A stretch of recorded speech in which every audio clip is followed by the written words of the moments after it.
ازيكم يا حبايبي؟ عاملين ايه؟ يا رب تكونوا بخير. النهاردة ان شاء الله هنعمل وصفة جديدة للبتنجان. اللي حتى ما بيحبش البتنجان هيحبها قوي بالطريقة دي. بس ما تنسوش لايك وشير واشتراك في القناة عشان يوصلكم مننا كل جديد. تعالوا بينا يلا نشوف طريقته ومقاديره مع بعض. يلا بينا. بسم الله الرحمن الرحيم. اول حاجة نصلي كده على النبي عليه الصلاة والسلام. ومعانا هنا كيلو ونص من البتنجان. عملوا يعني بتاع 5 وحدات اهو. كمية البتنجان دي على حسب الرغبة، يعني الوزن اللي انت عايزاه اعمليه. وهنا قطعتهم كل واحدة على 2 زي ما انتوا شايفين بالظبط كده. بقطع قطع تخينة، ما بقشروش، بسيب القشرة وبقطعه بالسكينة كده زي ما انتوا شايفين، وبرش عليه زيت وملح. ودخلته الفرن على الرف الوسطاني يستوي. وجيت هنا بقى على الايه، على اللحمه. بعصج اللحمه. حطيت اول حاجه الثوم، شوحته، وبعد كده البصل، وبعد كده التوابل، وبعد كده اللحمه المفرومه.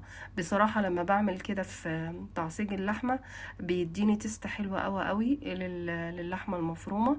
وبعد كده نزلت بالخضار. معايا كوسه مبشورة، جزر مبشور، فلفل طبعا، ولو حابة تحطي فلفل حامي في الوصفة دي بيبقى حلو قوي.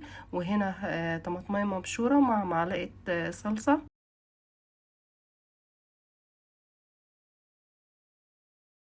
قلبت كل المكونات دي مع بعض مع حزمة بقدونس مقطعاها كده ناعم.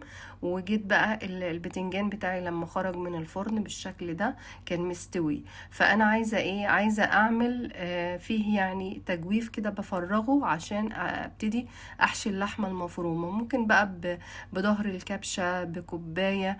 المهم ايه، تعملي الحركة دي علشان نفضي بس ايه مكان كده للحشوة. وبمسك بقى بحشي البتنجان كله زي ما انتوا شايفين كده في القالب. وبحط عليه بقى رشة من الجبنة. بصراحة جميل جدا. وانا مدخلاه الفرن انا حطيت كوباية من المية المغلية عشان يستوي فيها ويطلع جوسي كده وطري وبصوص بيبقى حلو قوي. يعني ما خدش وقت في تجهيزه. وصفة سهلة واقتصادية وطعمها لذيذ جدا. اللي ما بيحبش البتنجان بالطريقة دي هيحبه.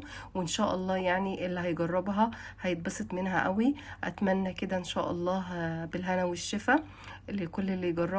ولايك وشير واشتراك في القناة عشان يوصلكم كل جديد. والى اللقاء.